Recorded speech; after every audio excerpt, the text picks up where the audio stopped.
All right. Well, thank you everybody for being here today. We are here at the U.S. Attorney's office to hand deliver a copy of the letter that I formally wrote to the Attorney General, Bill Barr, on our behalf in regards to the situation that has developed on the Interstate 90 New York State Thruway in Chautauqua County as it travels through the Seneca Nation.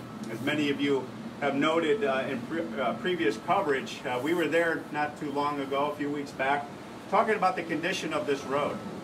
This road is deplorable. This road is a public safety risk to our traveling public. And I will tell you, as we stood there, and since the time we had this last press hearing, we've received numerous pieces of input from folks that travel that road that are experiencing risk to their life as a result of traveling the road.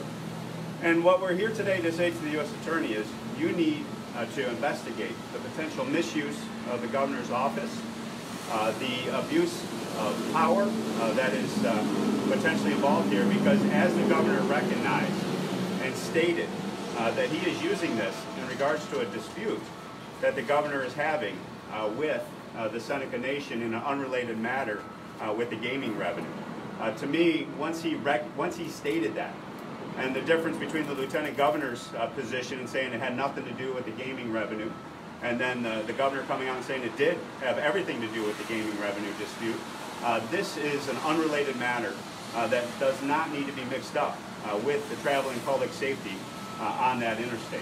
And so we are asking the Department of Justice to investigate this potential misuse of dollars that have been rightfully allocated to this interstate at the federal level, has not been deployed to fix this road, and potentially abuse of power by the governor in regards to not taking care of the traveling public because he is involved in some type of political leveraging scheme in regards to the Seneca Nation gaming dispute revenue issue.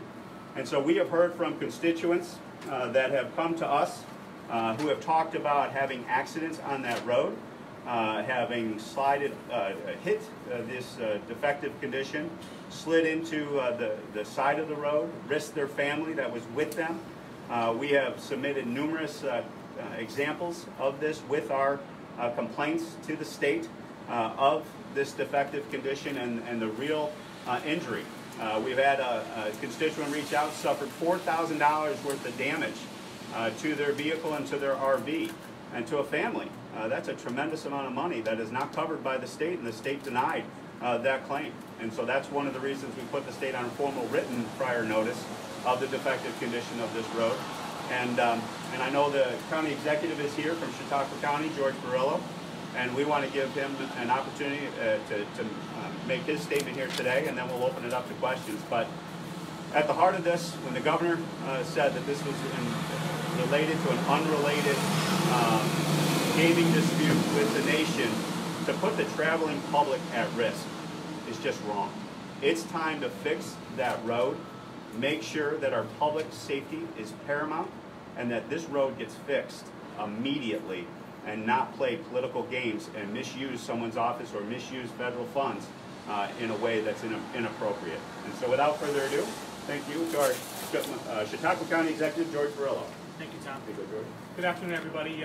Thank you very much. I'm happy to be up here and to stand once again with Congressman Reed to stand up what is an injustice that's occurring to the residents of Chautauqua County and really to everyone that pays to use the Thruway.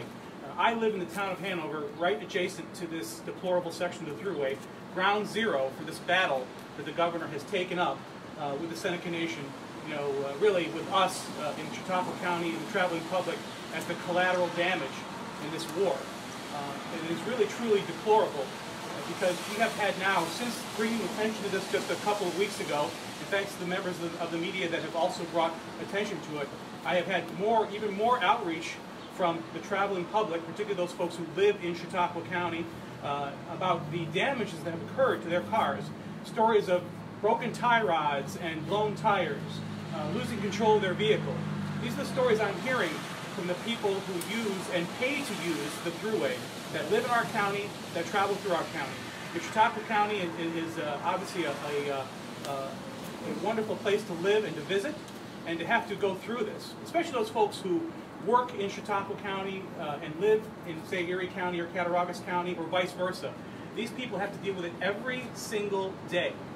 And the fact that they are paying for the right to have their car damaged and risk their lives is absolutely unacceptable. So I appreciate, once again, Congressman Reed bringing attention to this. This is something that's been ignored largely by the governor for the last 3 years at least, and now we're talking about it again. And I'm hopeful that, once again, I'll say this, when you shine the light in those dark corners, the rats tend to scatter. And I believe the rats are starting to get scattered because we are finally getting some responses. So thank you again. Well done, George. Well, let's open it up to questions. Could you specify how much in federal funds has been set aside for the thruway, or even if you can specify that particular stretch? Yeah, so we're talking about 5 miles of roadway that's impacted here at the Seneca Nation boundaries. And at about $1 million a mile over the last few years, that's $10+ million that has been allocated through the federal typical process of appropriations and authorized funds to go into the highway there. On top of that, we have the tolls. Now, I don't have the number for you as to the tolls that have been paid during that period of time that are to go to the maintenance and repair of the road. We can get you that under separate cover, but we're talking tens of millions of dollars at the federal level that is designed, authorized, appropriate, and duly available to the state to fix that section of the road. But if you mention tolls, you're getting into the whole Seneca issue, because they say they deserve a piece, and they have not been anxious to cooperate with the state because this has been going on since 1955. Yeah, so if you look at what the nation has stated just recently, Ricky Armstrong issued a public statement talking about how the nation has repeatedly approved routine maintenance on the thruway for the state's obligation to maintain that roadway. So this red herring of a dispute with the nation over accessing the thruway and repairing the thruway is obviously contradicted by the actions of the nations themselves and the representations that's been made to the state through our office that this road is a state obligation. There is no dispute about it. And maintaining this road in a safe traveling manner is one of the things that the state should step up, and it's time to fix the road once and for all. When you say misuse of federal funds, are you suggesting that the governor is using those funds for some other purpose than what they were allocated for? Well, that's the heart of one of the requests that we've made here today in delivering this to the U.S. Attorney's Office, because if that money has been tens of millions of dollars, has come to the state, has been duly appropriated and authorized by the federal government, where are those dollars?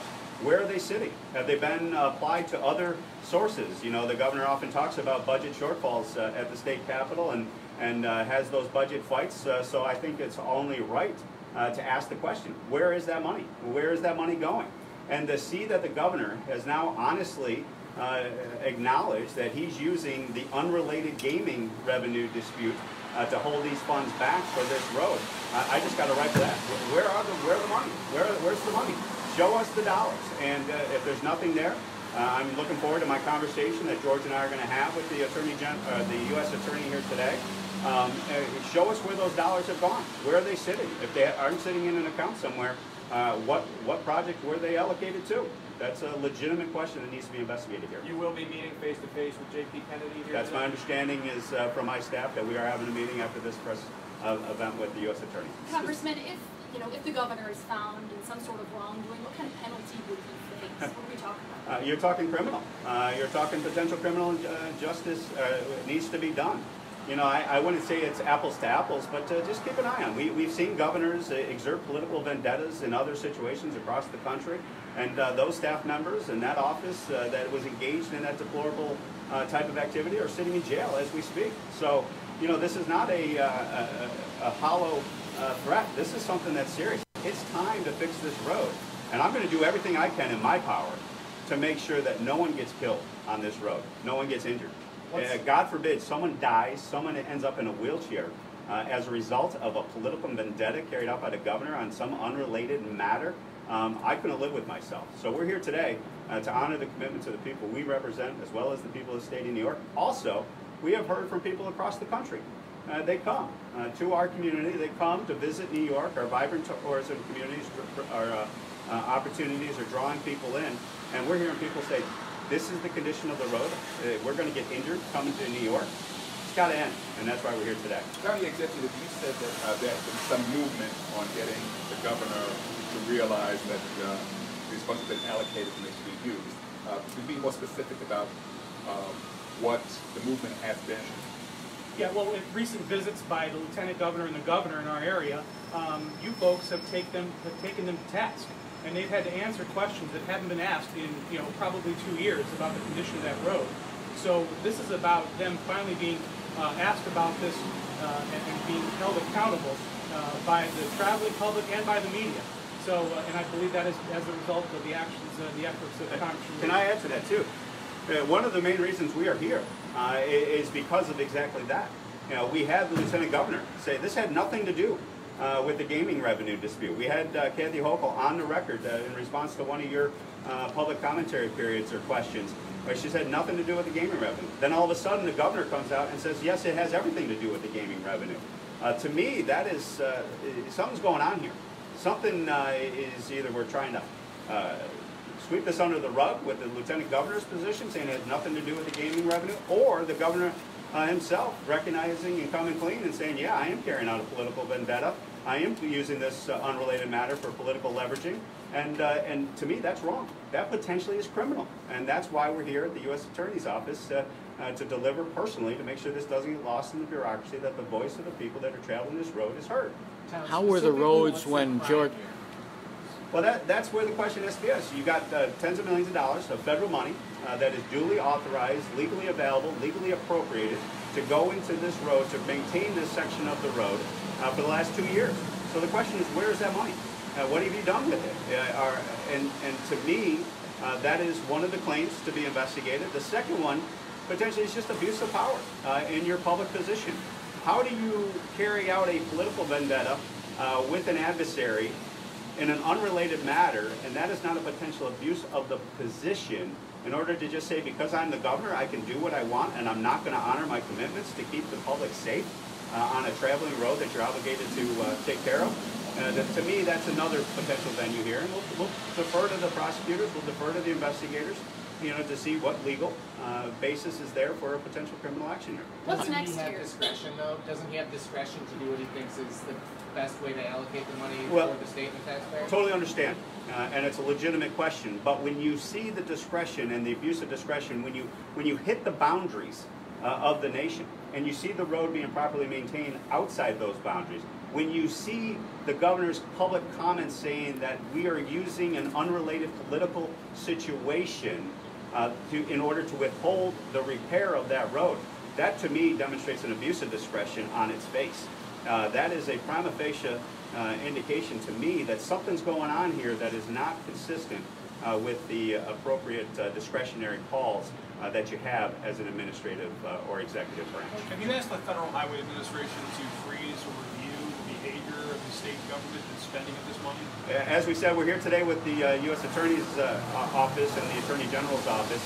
There are other agencies we're looking at, and exactly that type of pursuit of review of where these dollars are, an Inspector General type of request through the DOT at the federal level, because that's where this money originates, that we're fundamentally concerned around here today, as well as the toll money as to where is this going into the authorities. One of the provisions that the Federal Highway Administration has is to freeze allocations, even monies that are handed over to states. Have you asked them to consider that? We're looking at that potential angle as we speak, especially given the fact that there are tools, in my understanding under the federal law, when you rate the road in the condition that we found this road to be, the standard that they rate it with. And this is twice the level of a safe, travelable, passable roadway, twice as dangerous to the public, if you think about it in those terms. There are mechanisms under the law, it's my understanding, where money can be withheld until those repairs are done and handled. But the question that begs to me is, why is the rest of the highway taken care of? Why is this section, this 5-mile section, targeting a group of individuals, the Seneca Nation? What is going on here? Other than all I can think of is there's an abuse of power there's a misuse of dollars that is being deployed by the governor's office in an unrelated Has gaming there been a matter. response from the Seneca Nation on any of this? Yeah, the nation did issue a statement, as Ricky Armstrong, the president of it, recently issued, I think yesterday, indicating, they stand by their approval of routine maintenance to this throughway, and that they were obviously upset. The governor responded initially to our action on the Interstate 90 by calling names, calling us, I think, Patsy is the term that he used, and as I will say, sticks and stones may break my bones, I guess. Kind of, that's the way you're going to lead the state. By calling names is something that we got a thick skin. We'll stand up to it. We'll stand up to the governor. You can call me whatever name you want, but at the end of the day, you fix the road so that people don't get killed, people don't end up in wheelchairs, and you can say whatever you want about me. That's fine. The last governor who What's was next Republican. Here? How long does the Attorney General have to respond? Is there any kind of timeline we're talking about? So there's no formal timeline that I'm aware of, but that's, again, why we're looking forward to sitting down with U.S. Attorney Kennedy, as well as the Attorney General. We return back to D.C. in regards to talking to his representatives, potentially as well as him, to see exactly what timeline they're working on. But when George Pataki, a Republican, was governor, did he maintain that section of highway? What happened in the past is something I'll let others testify to. All I can tell you is that this road is in defective condition. This road today now is clearly being held up into a political vendetta, in my opinion, and as testified to by the governor himself. And what happened years ago does not relate to the traveling public safety today. So thank you all for coming out. I appreciate it, George. Appreciate it very much for being here. Thank you, guys.